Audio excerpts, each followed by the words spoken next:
சிவசிவ. திருச்சிற்றம்பலம். பாவச் செயல்கள் யாவை? பாகம் 26.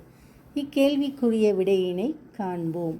பால், நெய், பழம், எள், செந்நெல் முதலிய தானியங்கள், சோறு, கறி முதலான உணவுகள், கிழங்குகள், துவரை முதலான பயறு வகைகள், நூல் புடவை, பட்டாடைகள் ஆகியவற்றை திருடுவது பாவச் செயல் ஆகும். இதனை சிவ தர்மோத்தரம் என்னும் நூலில் தவத்திரு மறைஞான சம்பந்தர் 355ஆம் பாடலில் அருளியுள்ளார்கள். இனி இப்பாடலை காண்போம்.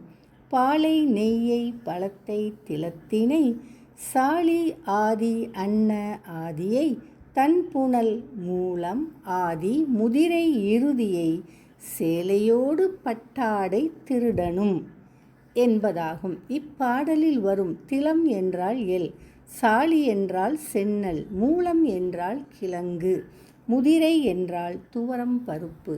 திருச்சிற்றம்பலம்.